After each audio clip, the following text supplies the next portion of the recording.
We are now racing through the line of the Kilimanjaro safaris. And no line really, right? That's on this side of me.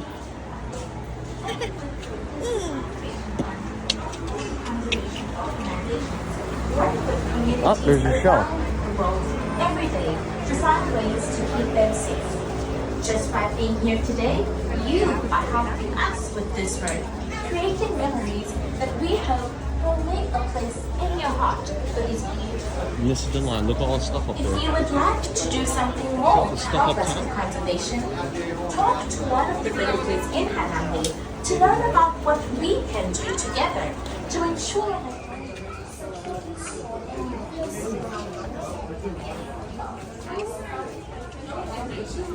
to a group together, keep up with the party in front of you, and fill in all the available space. It is not necessary to form a single file line.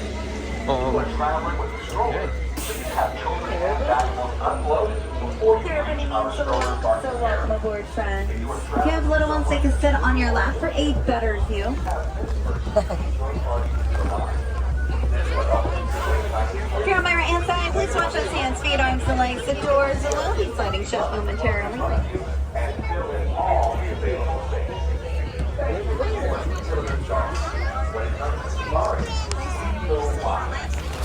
Wildlife Reserve. Wow, we just flooring it. For your safety and those around you, please remain fully seated at all times. Do not lift our little ones up or over or pass them back and forth. We're not playing musical chairs for your safety and theirs.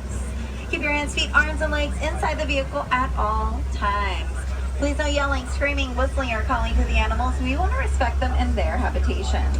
Above your head, you're going to find an animal spotting guide to help you identify some of the animals you may see out here. We do have over 110-acre reserve, large enough to hold the Magic Kingdom and its parking lot. A lot of room for animals to roam and migrate.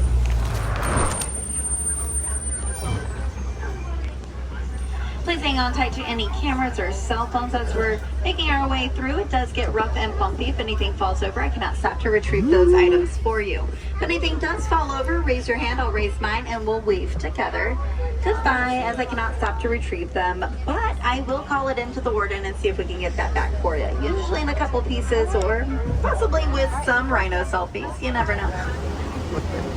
We're going to start our adventure together in the Little Aturi Forest, home to many animals who are naturally shy and timid. The animals that live in this region are going extinct due to habitation loss and deforestation. On the right-hand side, in the fancy striped party pants, is an okapi. The okapi is the closest known relative of the giraffe. They have an elongated skull structure, ossicones on top of their head, and a long purple prehensile tongue. They mark their territory using their eye secretions and leave a trail of scent everywhere they go, as they do have scent glands underneath their hoofs. Now as we come around on the right, you're going to see some bongo up in the bushes. They are known as the ghosts of the forest, often not seen very good at camouflaging. On our left, black rhinos in all 3,000 pounds of glory. Now there are less than 5,000 worldwide today, heavily poached for the horns on top of their head. Those horns are made out of the same material as our hair and nails. So if you think about it, we go home, clip our nails, trim our hair, throw it away as garbage. They're losing their livelihood over that exact material, holding no medicinal value whatsoever. They're the smallest, most territorial of the rhinoceros species with a triangular jaw structure. Is that the one that and has we are in luck. We have two black rhinos today. Pretty cool to see two when there's less than 5,000 in the world. Coming around, we may get some more bongo. Oh yeah, right on our right hand side here. Now those horns are going to lay backwards, allowing them to run through the forest without getting tangled on any shrubbery. The cream-colored antelope are greater kudu, which looks like they're all female. They have no horns on top of their head. The white stripes on the antelope's fur do mimic the natural sunlight filtering through the tree canopy, giving them extra camouflage. Look on our left here. Now we can tell he's female because he's a rich, dark cinnamon brown color. The females are a lighter shade of that cinnamon color. A Well, it is time to leave the forest behind. We're going to make our way pole, Swahili for slowly on over to the Safi River. See if we can find some aquatic animals. Now, as we come around the riverbank, keep your eyes on the water of the banks. We're going to be looking for Nile hippos. Hippos are closely related to orcas. These are depending on the age and size of the hippo. They do sleep underwater with their bodies naturally rising to the surface when it's time for a breath of air without even waking them back up. Got 2 sleeping hippos down to the right. Look, there they are. And if you don't get a good view, just stay seated. We're going to cross the river, see if we can find some more. We also have some pink-backed pelicans. I know they're gray and white, but during mating season, they turn a lovely shade of pink, just like they're blushing. Coming around on our left-hand side is a bloat of hippos. They are one of the most dangerous animals in Africa, incredibly territorial and more ferocious than a Nile crocodile. They do not like anybody encroaching on their space. They can outrun humans on land, outswim us in the water, and are often found chasing down boats. They like to sink down to the bottom of the river and walk or glide to go where they're wanting to go a little bit quicker rather than swimming. They can hear above the water just like humans with their ears, but below the water they take in sound vibration through their jawbone and communicate through what we call a wheeze honk. As we cross one of the oldest bridges here on the reserve, take a look left and down. There is a basque of the Nile crocodile. They grow as long as a giraffe this tall. They weigh 500 pounds each and eat half their body weight at one time with a bone-crushing chomp. They are cold-blooded animals without the ability to regulate their body temperature. And despite having a bone-crushing chomp, both male and female will take their eggs inside of their mouth, roll them around, and allow their babies to hatch a little bit quicker and a little more gentle than if they were to do so on their own. Now, they are great parents. When they're young or small enough, they'll take them down into their throat pouch and carry them around, keeping them safe from any predators near. Or they're riding on mom or dad's back until they're large enough to go on their own. Coming around the curve here, we're going to start to see our ecosystem changing all around us. Trees are going to get much taller and more spread out as we get closer to the savanna. And up on our right-hand side, we're also going to see a baobab tree. Gets the nickname the tree of life for going leafless 9 months out of the year, storing up to 20,000 gallons of water in its trunk. The trunk is super soft due to all the water it holds, which is perfect during the drought season. The animals will come by, rip off a piece of that sponge-like trunk, taking in some much-needed water.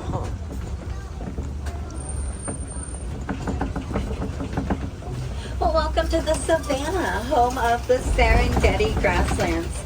Here the animals take care of the savannah, and the savannah take care of the animals. They work together in Harambe Swahili for come together. Giraffes are tall enough to be the tree trimmers. Elephants are strong enough to be the bulldozers, knocking down dead trees, making room for new growth. And the hoofed animals are going to take care of the grasses for us.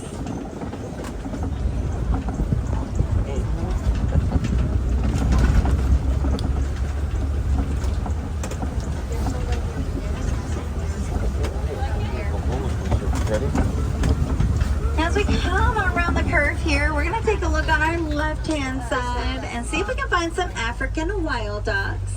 Many think they are hyenas or even related to them, but they're not whatsoever. They are actually closely related to a fox. They only have 4 toes and no dew claw. Also known as a painted dog. Take a look on the far right past the grasses back here. Take a look over here. Now they're known as a painted dog for those beautiful calico prints on their coat. They are the most successful hunter in all of Africa, coming in at a 90% success rate, greater than even the lions at less than 20, working together as a pack to run down their prey.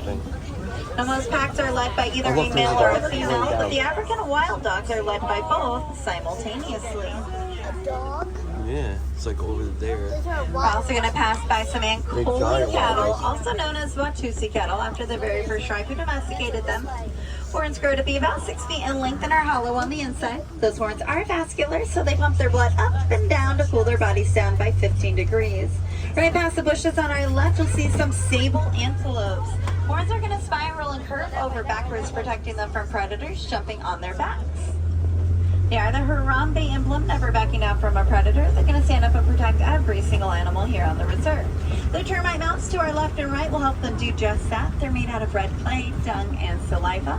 They get hard as concrete, so many of the animals will use them as a scratching post until they're worn down to nubs. That's when the state antelopes will stand on top of them in the early morning and evening time frame watching for predators.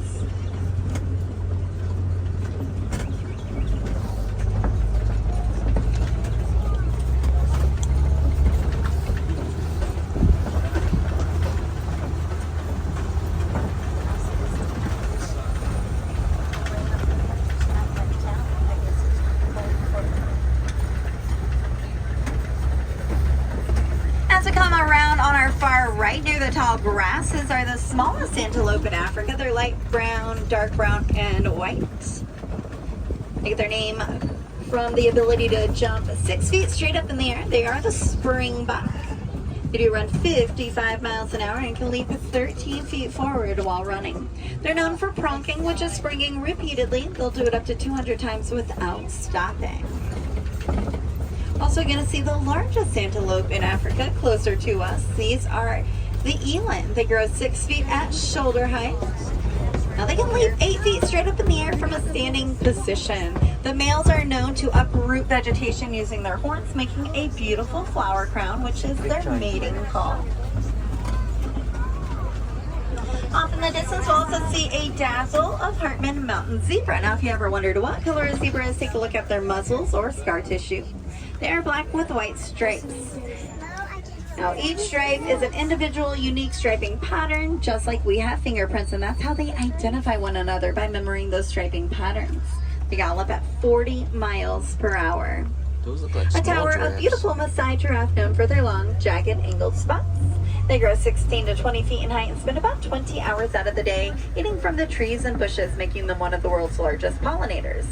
They're going to accidentally collect a whole lot of pollen on their muzzles and distribute that pollen throughout their entire savanna, adding to plant growth, making them a keystone species.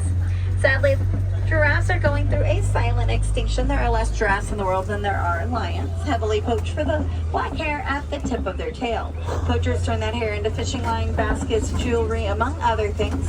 So knowing where the products you purchase come from will help protect these endangered animals. I do see some downed trees as we come around here. Does anybody remember who the bulldozers are? That's right, the elephants, a good indicator they have come through paving the way.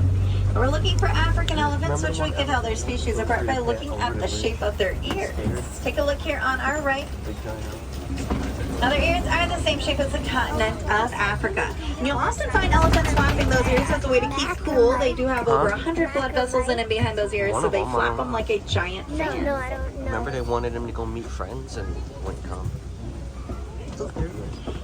We're going to head further into Timbo territory. Timbo is Swahili for elephants. See if we can find some more of these beautiful animals. That's Matt. Now, unfortunately, we are going to have to take the long no way light. around this morning. The road has been No light. completely wiped out from all the mining going on. It's also eradicating the homelands of the African elephants at an alarming rate. They are mining for the mineral known as coltan, which is found in our electronic devices, giving us that extra long battery life. Through science and research, we have found that it lasts an entire lifetime. Now, the only reason they continue to mine for that mineral is because you and I are not properly recycling our broken or unused electronics. So it's easy as dropping them off at an electronic shop. They'll do the hard work for us, and oftentimes they're going to pay us for those devices.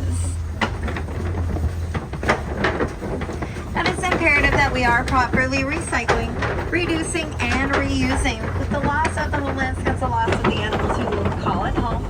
So make sure you're helping these animals by doing things appropriately. The even smallest amount of trash going into the recycling is going to send it all to the landfill.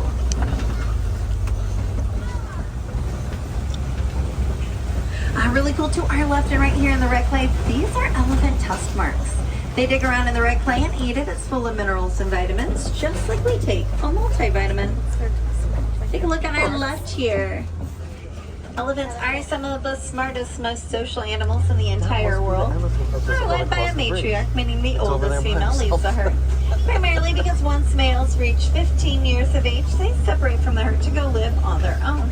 Not as rare to see an all-male herd. If we do, it's a small group of 2 or 3 called a bachelor, But we're going to primarily come around and see herds of female and young called a memory. That is because elephants do have the best memory out of all animals and humans alike. Sadly, I'm afraid elephants will be nothing more than a memory here shortly. Not only are they losing their homelands at an alarming rate, they're also being poached for their ivory tusks. Elephants are often found using their great big trunks made out of over 50,000 muscles of the prehensile end, throwing dirt, hay, grass, mud, and water on their backs to protect their incredibly sensitive skin. Kind of like we use sunscreen.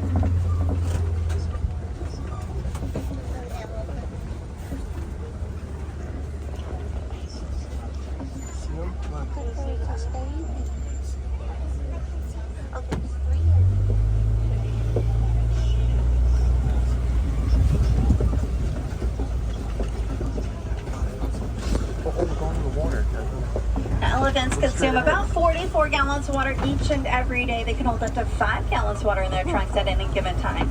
And one of their favorite activities is to go swimming, so we'll often find elephants near a large body of water. Whoa. Going through the water. Look at an elephant.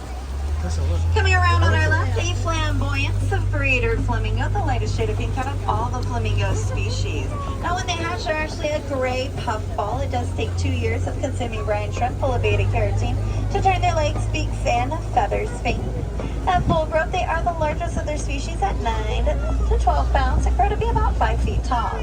Now, if any of you are looking for hidden Mickeys, don't miss that island. It happens to be the largest hidden Mickey in all of Animal Kingdom. Whoa.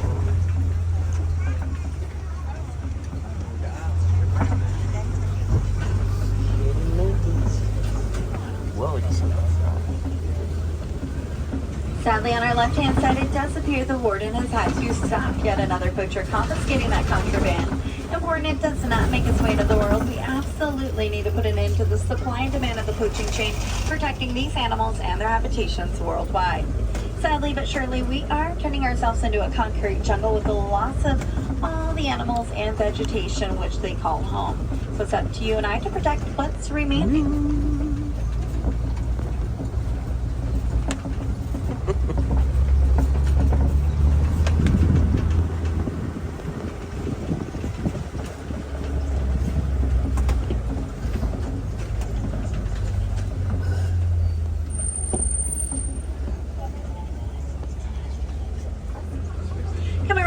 See if we can spot some cheetah. Oh, there's an ostrich as well. Now these ostriches have only 2 toes. They're very thick, very long. Allows them to reach speeds of 40 miles per hour. Their brain being the same size as one of their eyeballs. They are colonial nesters, laying all their eggs together in one nest. Now we are looking for cheetahs, the fastest land animal. They do run at 70 miles an hour in 3 seconds flat. Can only maintain that speed for about a football field length before they get tuckered out. So they have non-retractable claws, allowing them to catch their speed and their prey at the exact same time. Cheetahs have become adaptable, doing some daytime hunting, having all that competition. You'll often find them up in the trees as well. They do climb trees to escape predators and get a better vantage point. And they form groups called coalitions. Cheetahs are one of the largest cats in the entire world who actually purr.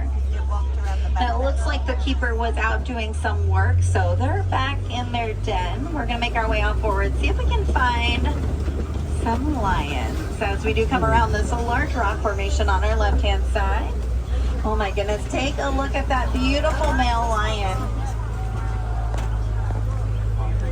Now the lions do sleep anywhere from 16 to 20 hours out of the day. They're primarily nocturnal. They take their beauty rest quite seriously. The male has that great big beautiful mane wrapping around his head. Now that mane is quite heavy. Does wrap around his entire head, weighs him down, gets in the way, hinders him from successful hunting. So he's going to stay back and protect their pride while the lioness does all of the hunting. Lions have incredibly widespread paws, allowing them to move about silently. And when fully vocalizing, you can hear them roar up to 5 miles away. On our right-hand side, a crash of white rhinos. They're the largest of their species at 5,500 pounds. There's a couple babies there. The one to our far right here is a 2-year-old. Up closer, we'll come around, get a better view. We'll see that 1-year-old.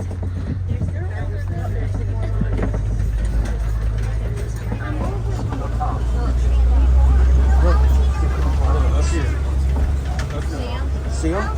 Ooh.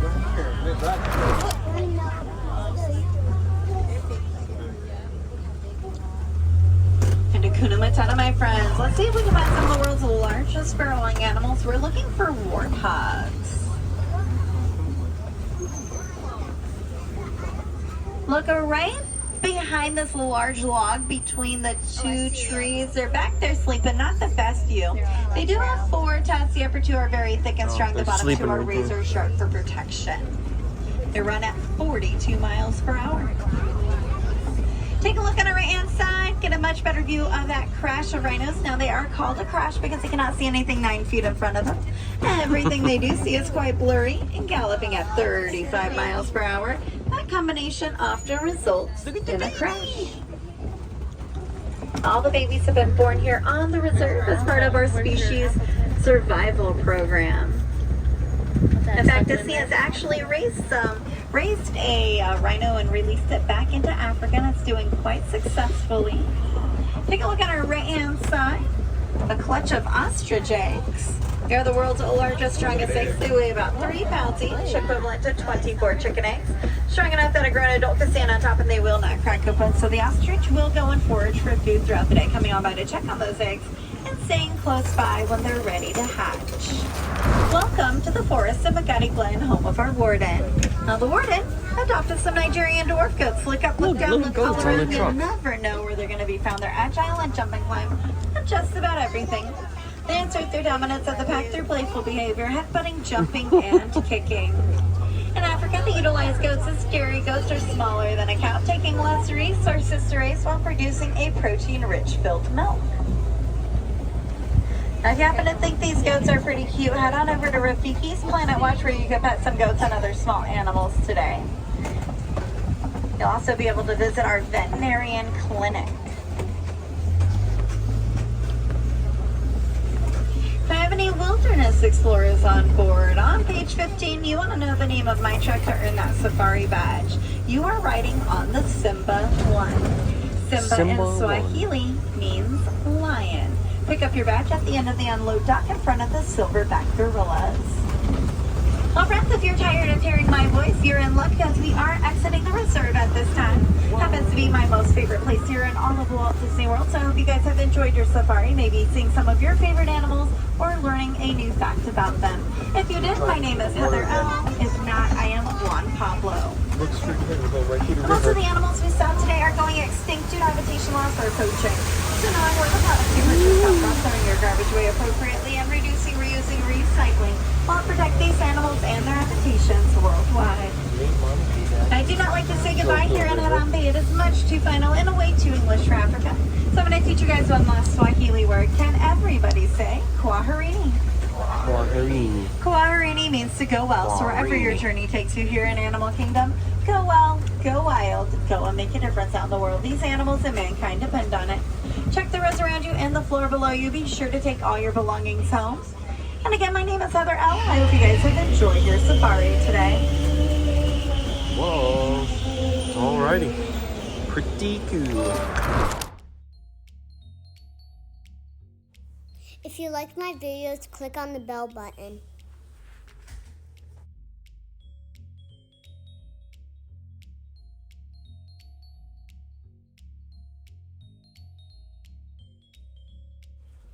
Like and subscribe for more videos.